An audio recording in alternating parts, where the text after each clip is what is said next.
a werewolf shifter romance, specially written for you. Imagine being born into a world of hunters where your only value is your sight, but you live in total darkness. They called Elara the dead weight. On her 18th birthday, the day she should have found her mate, her pack gave her a different gift: exile. They led her to the edge of the screaming ravine and left her there to be hunted. They thought they were getting rid of a burden. They didn't realize they were unleashing a goddess. Before we begin, tell me in the comments, if you were abandoned by the people you loved most, would you ever return to save them, or would you let them face their fate alone? Welcome back to Lily's Heart Tales. Today, we see what happens when the girl who couldn't see the present begins to see the future. Don't forget to subscribe and hit that bell. Our journey into the shadows starts now. Prologue. The mountain air is thin and tastes of upcoming snow. You can't see the jagged rocks beneath your feet, but you can feel them through your thin leather slippers.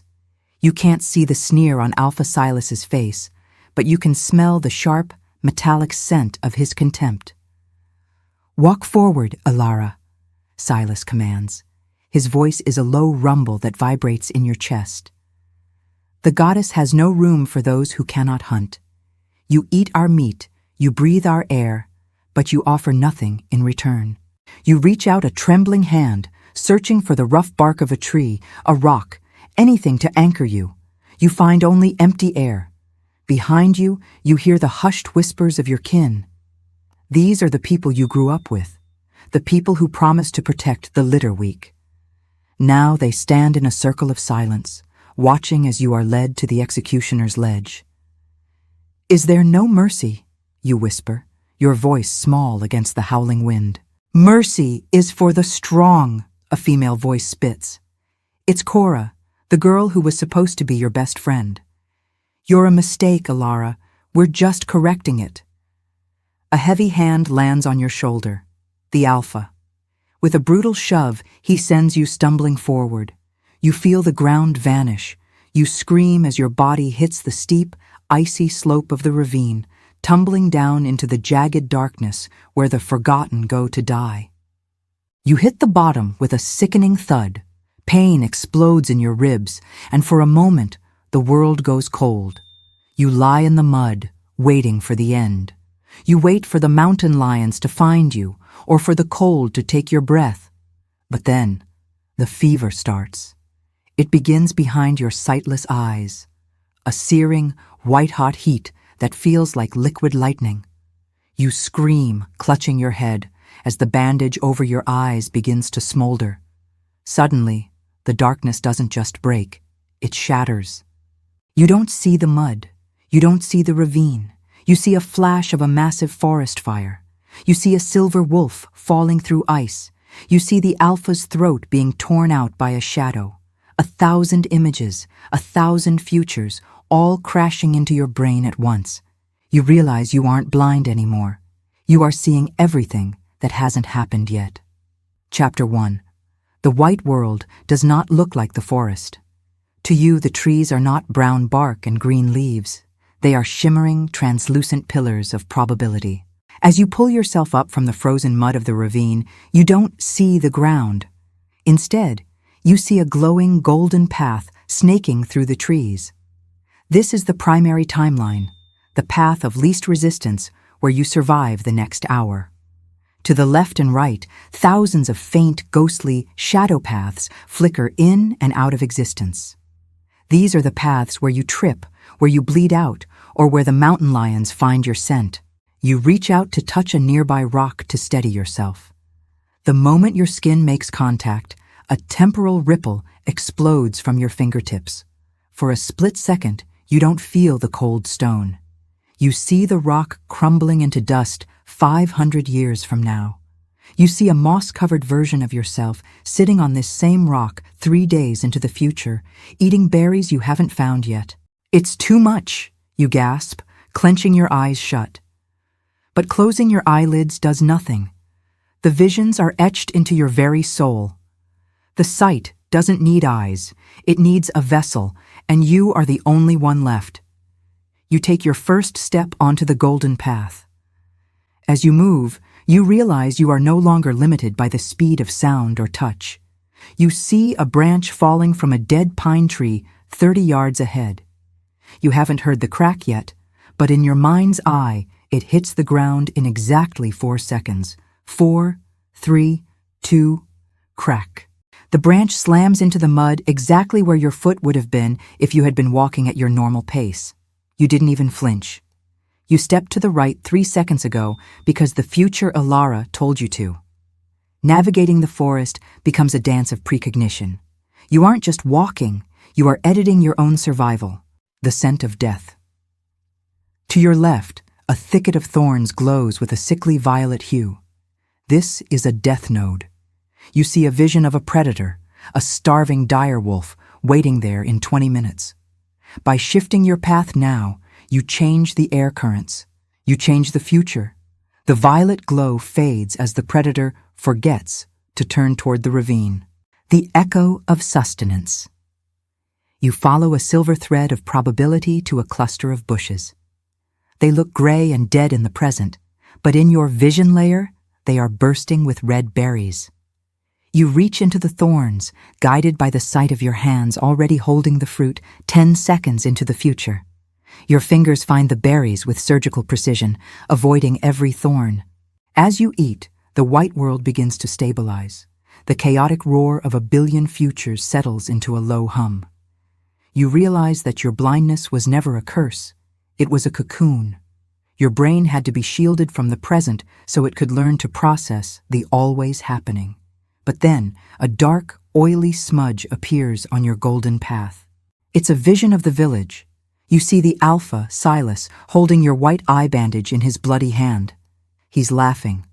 But behind him, you see a shadow, a massive, many-eyed horror that doesn't belong to this world. It is a Void Eater, a creature that feeds on timelines. The Void Eater looks directly at the future you. It senses that someone is watching the timeline. It opens its maw, and suddenly, the golden path in front of you shatters. You are plunged back into darkness. Not the blindness of your birth, but a hungry, aggressive blackness that is actively trying to erase your new sight. You shouldn't have looked, a voice whispers from the shadows of the future. Now I know you're coming. Your heart hammers against your ribs like a trapped bird. Without the golden path to guide you, the forest becomes a chaotic nightmare of sharp branches and hidden pitfalls.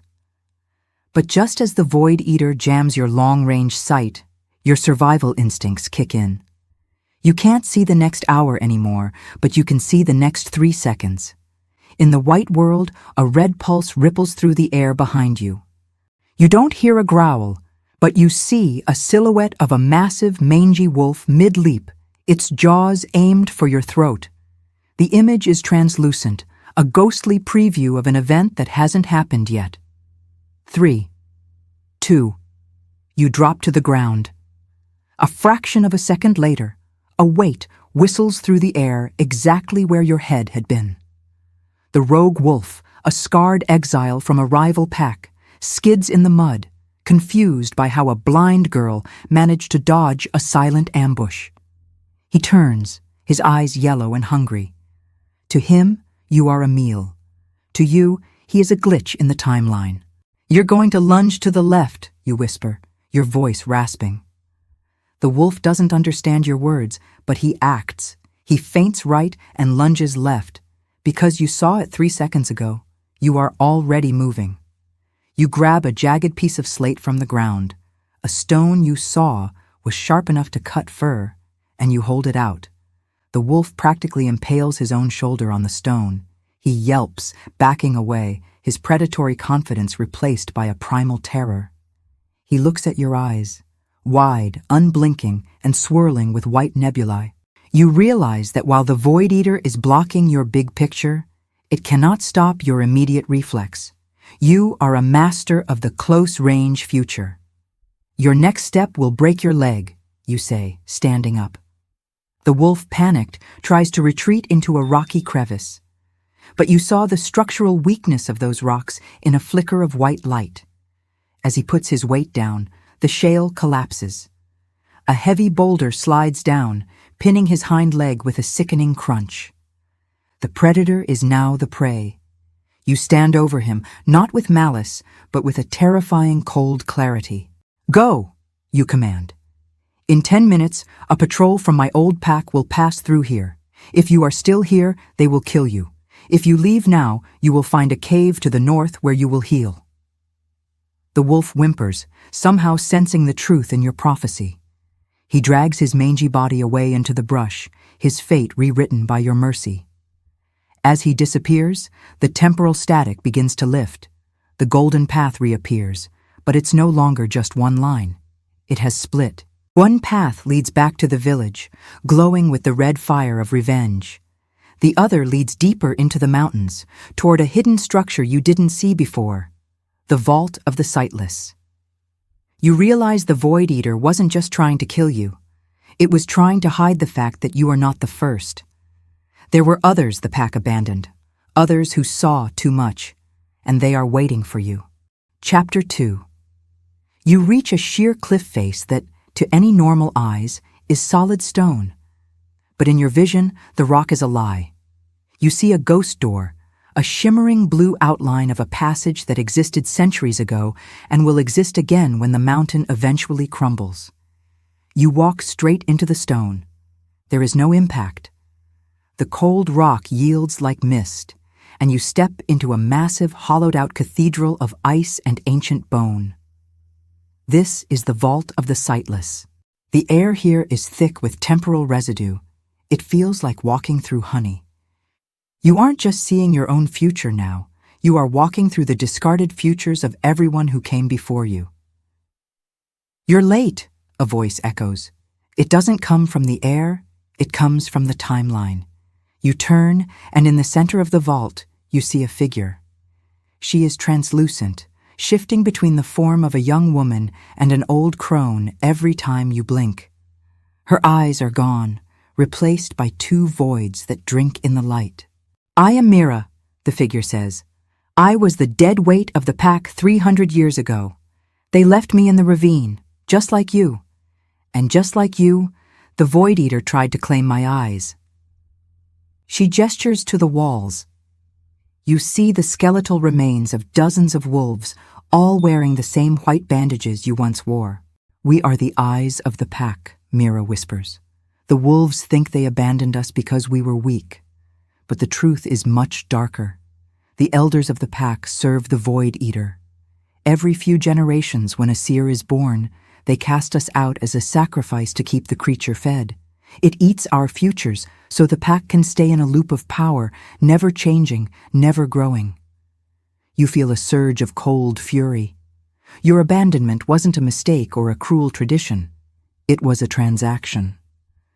"I won't be a meal," you say, your voice cracking the ice on the floor. "Then you must learn the loom of fate," Mira says, her ghostly form flickering. "The Void Eater doesn't just eat the future. It creates dead ends. If you return to the pack now, you will see 1,000 ways to die and only one way to win. But to walk that path, you must give up the one thing a wolf prizes most." "My life?" you ask. "No," Mira replies, her voice turning sorrowful. "Your uncertainty. To be a seer is to know exactly how every breath ends. You will never be surprised again. You will never feel the thrill of a hunt or the spark of a first touch without knowing its conclusion. You will be a god, but you will be the loneliest creature in the world." Suddenly, the vault trembles. Outside, the temporal static returns, 10 times stronger than before. The Void Eater has found the cave. It is trying to delete the vault from the timeline entirely. "The beast is hungry, Elara," Mira says, fading into a cloud of silver dust. "Show it that some futures are too sharp to swallow." "It's trying to unmake us," you growl, your voice echoing through the shifting ice. In the white world, the golden path has turned into a tangled knot of black threads.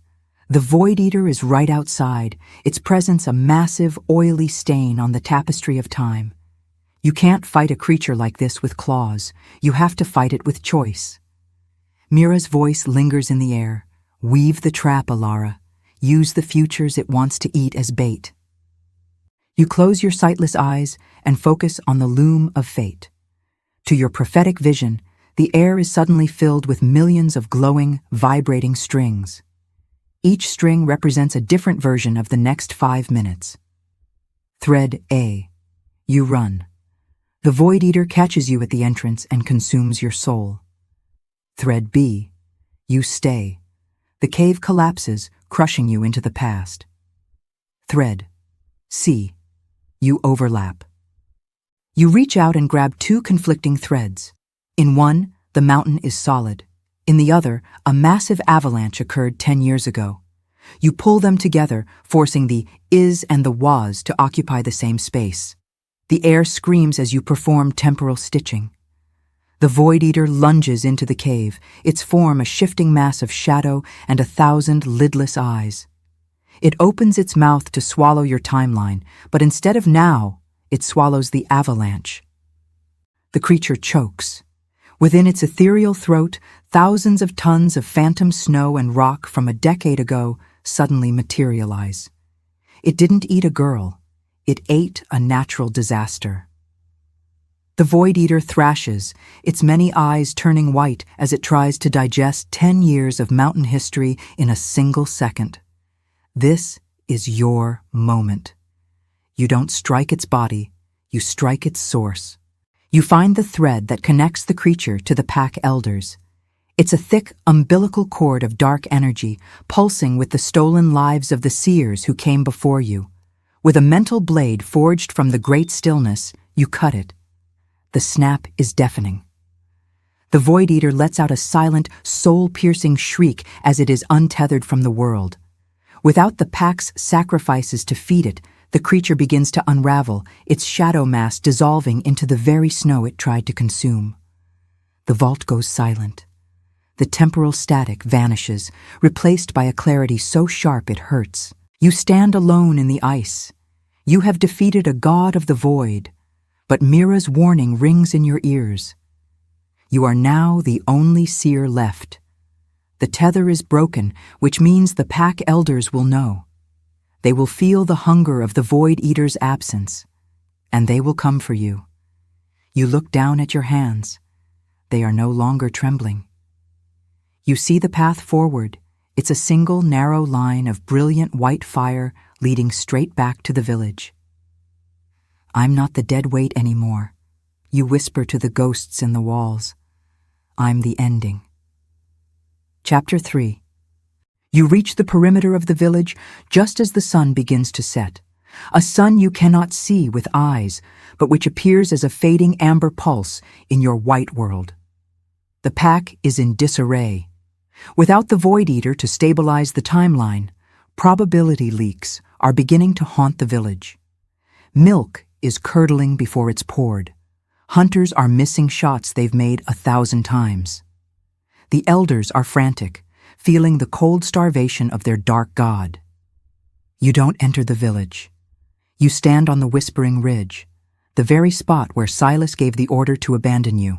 You reach out and touch the silver thread of the village's collective consciousness. You don't want to kill them, not yet. You want them to look into the mirror of their own futures. The first echo. Elara's former friend Cora, the one who called her a mistake, is walking toward the well. In her mind, she is thinking about her upcoming mating ceremony. You project a flash future into her mind. Suddenly, Cora stops. She drops her bucket. She doesn't see the well. She sees a vision of herself standing exactly where she is, but 10 years from now, withered and weeping over a well that has run dry because of the elders' greed. She screams, clutching her head as the future echo shatters her peace. The second echo. You find the Alpha, Silas. He is sitting in the high hall, sharpening his blade. He is arrogant, planning to sacrifice another weak child to bring back the Void Eater. You whisper into the timeline, a sound that resonates in the wood of his chair, the steel of his blade, and the marrow of his bones. The blade will never taste blood again, Silas. It will only taste rust. Silas leaps up, his eyes darting around the empty room. He looks at his sword. In his sight, it's fine. But in the white world, you have accelerated the time around the metal. As he watches, the pristine steel begins to flake and turn a dull, crumbly orange. The sword snaps in his hand, reduced to a century of decay in 3 seconds. The village is no longer a sanctuary, it is a haunted house. You are the echo that won't stop ringing. "She's back!" a voice screams from the town square. "The blind girl! She's in the wind! She's in the walls!" You stand on the ridge, your white nebula eyes glowing in the dark. You see the path forward. It's no longer just about survival. It's about deconstruction. You are going to peel back the lies of the elders, one timeline at a time, until the pack has no choice but to see the truth. "I am the future you tried to delete," you whisper, and the wind carries your voice to every ear in the valley. And the future is already here. The elders have gathered the pack at the circle of ancestors, a ring of ancient stones etched with the history of the wolf. They claim they are holding a cleansing, but you see the truth in the shimmering white world. They are preparing a trap to ground your spirit back into the physical world so they can kill you. "The blind one has returned as a demon," the high elder screams, holding a torch high. "She brings the rot of the future to poison our present.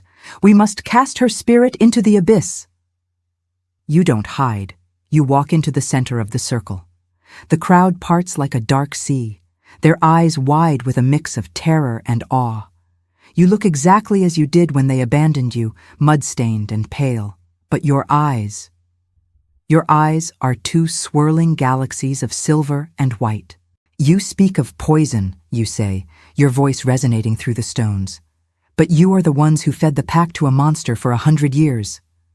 The alpha, Silas, steps forward, his hand resting on the hilt of his broken, rusted sword. "Lies. We protected the pack. We gave the goddess what she required." "You didn't give her a sacrifice," you counter. "You gave her a bribe." You reach out and touch the central stone of the circle. This is the Heartstone, the repository of the pack's memories. Usually it only shows the past, but you infuse it with your prophetic overlap. Suddenly, the stone doesn't just show images. It projects a timeline map into the sky for everyone to see. The projection. The pack gasps as they see a vision of the Great Famine from 50 years ago. They see that the famine wasn't natural. The elders caused it by poisoning the soil, just so they could save the pack and demand more power. The revelation. The image shifts. They see the Ravine of the Forgotten. They see the faces of every child, every elder, and every weak wolf that was thrown down there. They see that these wolves weren't cursed. They were simply people the elders feared. "Look at your history," you command. "It's a graveyard built on secrets." The pack begins to growl, not at you, but at the elders. The silver threads of their loyalty are snapping one by one. Cora, your former friend, steps forward, tears streaming down her face. She looks at the projection of her own future, the one where she is hollow and broken, and then looks at the elders. "They promised us safety," Cora whispers, "but they were just raising us like cattle." The High Elder panics.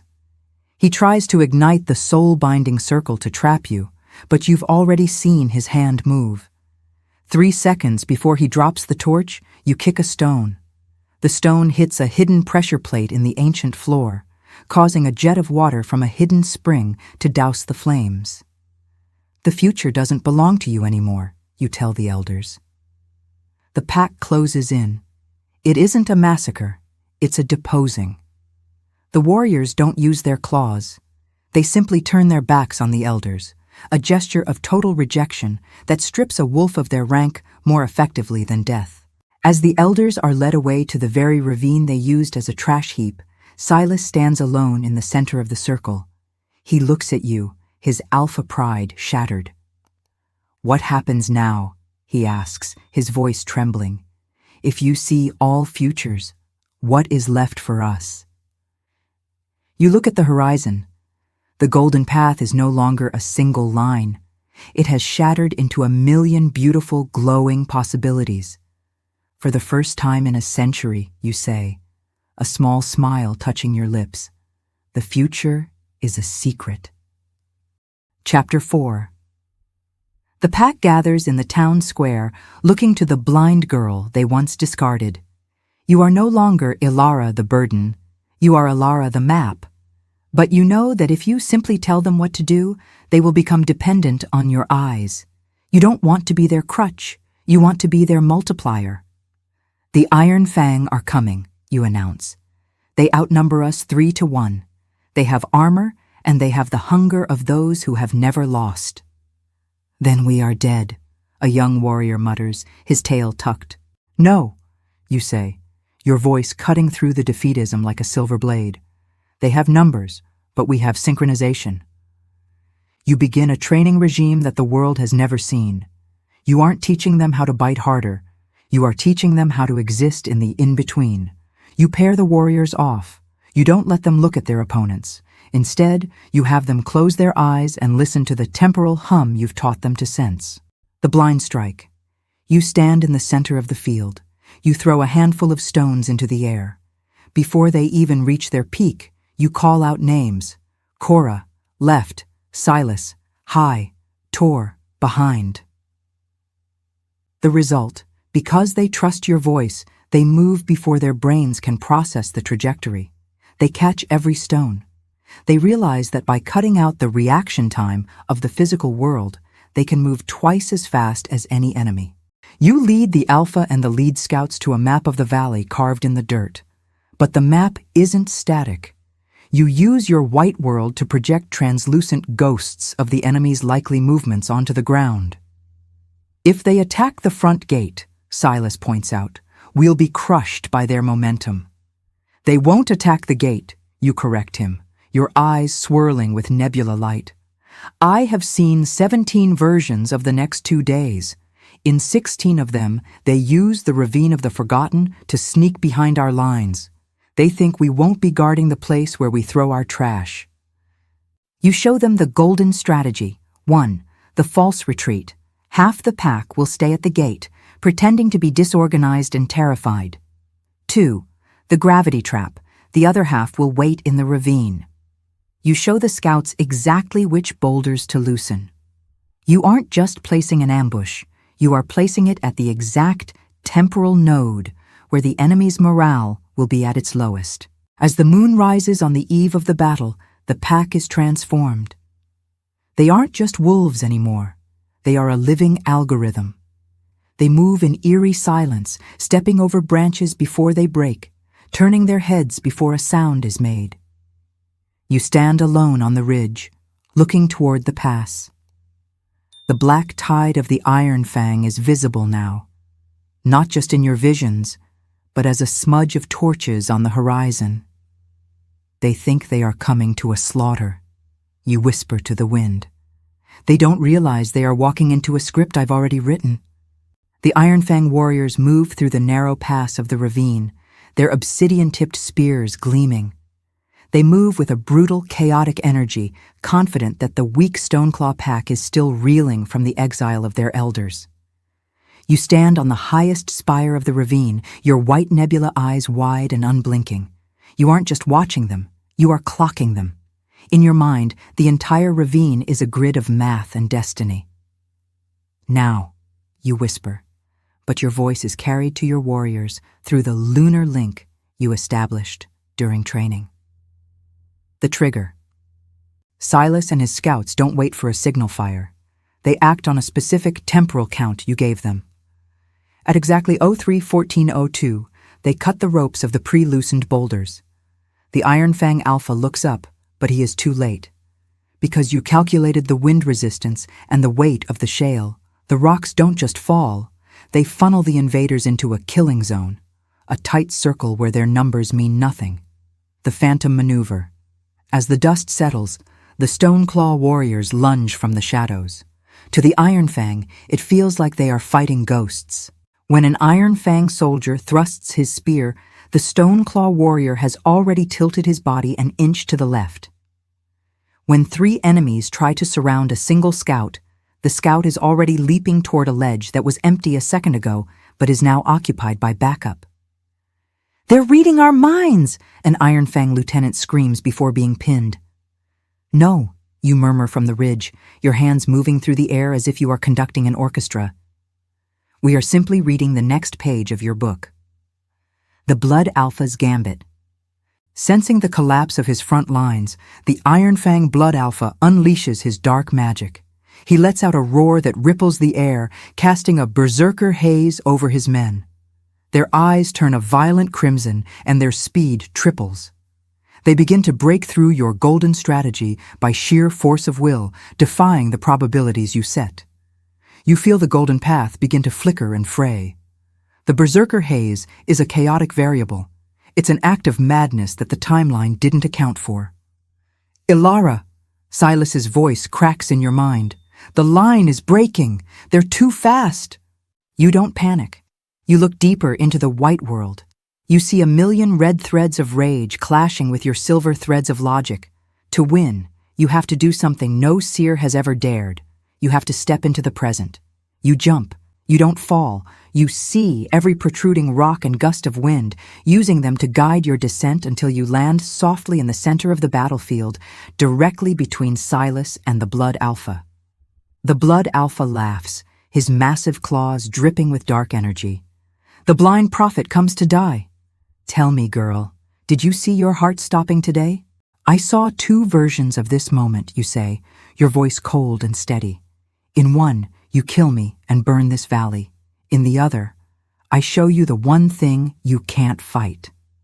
"And what is that?" he sneers, lunging forward. "Regret." You reach out and grab his forehead. You don't use strength.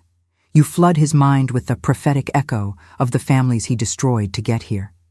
You force him to see the 1,000 futures he stole from others, all at once. The Blood Alpha freezes. His crimson eyes fade. He falls to his knees, clutching his head as the weight of 1,000 stolen lifetimes crushes his spirit. Without their leader's rage to fuel them, the Iron Fang army collapses into a disorganized mess. The battle is over. The invincible army is surrendering to a pack they once thought was dead weight. Chapter 5. You collapse in the center of the muddy ravine. Silas catches you before you hit the ground, but he recoils as he touches your skin. You aren't cold anymore. You are burning. White light leaks from your pores, and your nebula eyes are spinning so fast they've turned into solid orbs of blinding radiance. "Elara, stay with us!" Silas yells, but his voice sounds like it's miles away, distorted by 1,000 echoes. In the white world, your vision is shattering. You aren't just seeing the future anymore. You are seeing all of them at once. You see the mountain crumbling, the mountain being born, the pack thriving, and the pack dying. The golden path has exploded into a blinding white fog. Mira's warning from the vault echoes in your mind. To be a seer is to know exactly how every breath ends. But you took it a step further. You didn't just look at the loom, you reached in and snapped the threads to save your people. Now the loom is unraveling, and it's pulling you with it. You are suffering from temporal fraying. Your physical body is beginning to turn translucent. Silas reaches for your hand, but his fingers pass through your wrist as if you are made of smoke. "She's fading," Cora cries out, her voice filled with a desperate terror. "She gave her life to save us, and now the world is forgetting her." The warriors you trained, the ones you taught to see without eyes, surround you in a circle. They don't need a prophet to tell them what to do now. They can see the silver threads of your soul drifting away into the void. "Hold her," Silas commands. They don't grab your physical body. They do what you taught them during the neural link drills. They close their eyes and focus on the present. They use their collective now to create a psychic anchor. The anchor. 100 wolves focus on the smell of the pine trees, the sound of the wind, and the beat of their own hearts.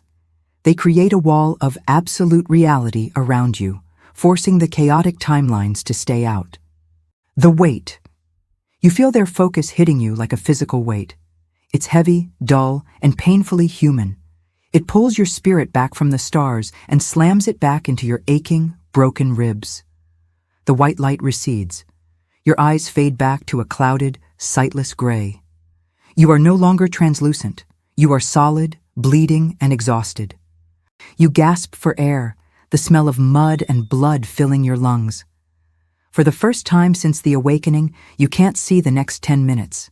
You can't see the Iron Fang's retreat. You can only feel Silas's rough hands holding you and the warmth of the pack's bodies pressing in.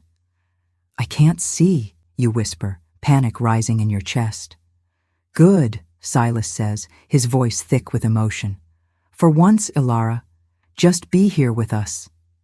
But as you settle into the silence, you realize the price was higher than you thought. The Void Eater isn't dead. It was merely a scout for something much larger that is now turning its attention toward the pack that broke the deal. As you lay in the recovery tent, the air suddenly grows unnaturally still. The temporal hum you usually hear, the vibration of life moving through time, stops entirely. It is replaced by a sound like a giant clock slowing down to a final heavy talk. "Silas," you whisper, reaching out into the void. "I'm here," he says, but his voice sounds muffled, as if he's speaking through a thick layer of water. In your mind, a single, massive thread of pitch-black energy descends from the sky. This isn't the Void Eater, the scavenger you defeated. This is the Void Mother, the source of the Dark Pact. She is not a creature. She is a dead-end timeline personified. She has come to reclaim the interest on the debt the elders defaulted on. Outside the tent, the world begins to dissolve. The warriors who were celebrating their victory find themselves walking into time sinks. A scout takes a step and finds himself stuck in a loop, repeating the same 3 seconds over and over. The valley walls begin to unexist, turning into gray static. The Void Mother is deleting the now because she can no longer control the future. "She's coming for the Seer!" Cora's voice screams from outside. "Everything is disappearing!" You realize that your physical eyes were never the key, and your prophetic sight was just a tool. To defeat a being that eats time, you have to become timeless. You sit up, pushing past the pain in your ribs. You don't look for the golden path. Instead, you look for the inner spark, the part of you that existed before you were born and will exist after the mountain is dust. "Silas, listen to me," you say, your voice gaining a strange, melodic resonance. The pack must not fight the shadows. They must hold on to each other. They must create a chain of memory. If they remember this moment, the Void Mother cannot delete it. The ritual of remembrance. Under your direction, the survivors of the Stoneclaw and the Iron Fang join hands in a massive circle around your tent. They don't fight with claws, they fight with witness. They chant the names of their ancestors, the stories of their birth, and the details of the battle they just won. The Void Mother's shadow looms over the valley, a terrifying silhouette of a woman made of collapsing stars. She reaches down to erase the village, but her hand stops. She cannot delete a moment that is being so fiercely remembered by so many souls. The pressure in your head reaches a breaking point. You feel your sight returning, but it's no longer white or silver. It's a deep, burning gold. You see the Void Mother's heart, a tiny, hollow core of loneliness. She eats time because she has none of her own. You are a hunger with no home, you say, standing and walking out of the tent. As you step into the light, your eyes snap open. They aren't gray. They aren't clouded. They are solid gold. The Void Mother shrieks, her shadow form beginning to evaporate as your golden certainty pushes back her black probability. Chapter 6. The Void Mother descends. She isn't a wolf. She is a towering, ethereal widow whose veil is made of the smoke of burnt histories. As she reaches for you, the ground beneath your feet turns to liquid shadow. Your warriors are being pulled into the earth, their memories of you being drained like water from a broken jar. You think you can save them? Her voice echoes, vibrating in your very teeth. They are a flickering candle. I am the eternal night. You don't fight her with physical strikes. This is a battle of definition. She tries to define you as the blind girl, the burden. You must define yourself as the oracle, the architect. The voids strike. She projects a timeline into your mind where Silas never caught you in the ravine.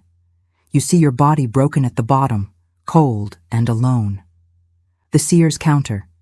You don't deny that path. Instead, you braid it. You take that dark thread and wrap it around a thread of the present.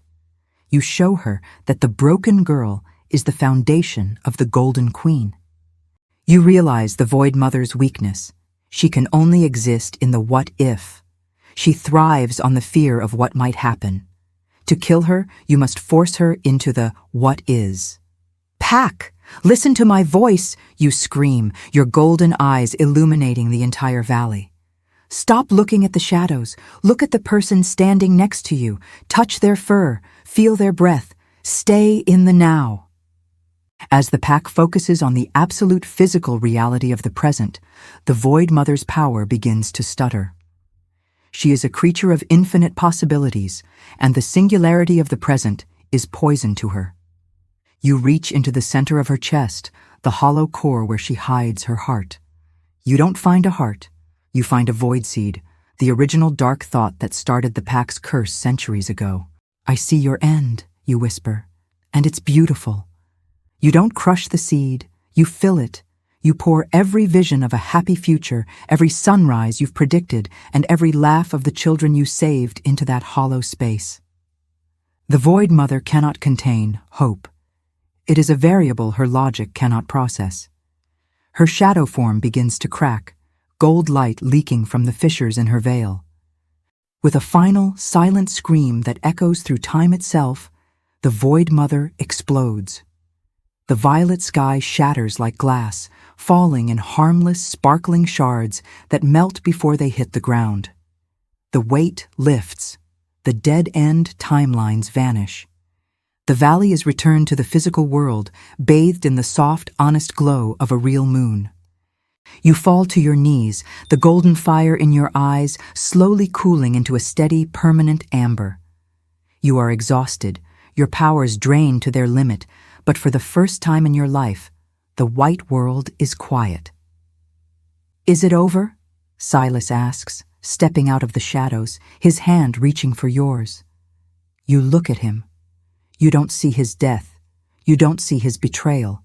You just see a man standing in the moonlight, waiting for his friend. No, you say, taking his hand. It's just beginning. The morning sun begins to crest over the frost peaks. To anyone else, it is a simple sunrise. To you, with your new, stabilized amber sight, it is a symphony of gold. You aren't being flooded with a million futures anymore. You have learned to filter. You see the world as it is, with the future appearing only as a soft, glowing suggestion when you focus your will. The Stoneclaw and the Iron Fang warriors stand together in the wreckage of the village. There is no growling. There is no challenge for dominance. They are all looking at you, the girl who was left to die in a hole, now standing as the literal sun of their new world. Silas steps forward and drops to one knee. Following his lead, every wolf in the valley, warrior, scout, and former enemy, bows their head. "The throne is yours, Elara," Silas says, his voice thick with a mix of shame and pride. "We were blind. You were the only one who truly saw." "I don't want a throne," you say, your voice carrying across the silent crowd. "A throne is a static thing. It belongs to the past. And we are moving into the future." You walk into the center of the circle and pick up a handful of soil. From this day forward, there are no nulls. There are no dead weights. Strength is not measured by the size of your wolf, but by the clarity of your heart. We will not sacrifice the weak to feed the strong. We will use the strong to protect the vision of the weak. You turn to the Iron Fang warriors. You came here as invaders. You leave as brothers. Your blood alpha is gone, but your future is not. Will you walk the golden path with us, or will you return to the shadows? One by one, the Iron Fang wolves bow. They have seen your power. They have felt your mercy. They choose the light. As the pack begins to rebuild, clearing the stones and repairing the huts, you feel a gentle tug on your sleeve. It's the small boy you saw in your visions, the one the elders meant to sacrifice next. He looks up at you with wide, curious eyes. "Can you see what I'm going to be when I grow up?" he asks. You look at him. You could see it. You could see his entire life, his first hunt, his mate, his eventual passing. But you lean down and pull the old white bandage from your pocket, the one you wore when you were blind.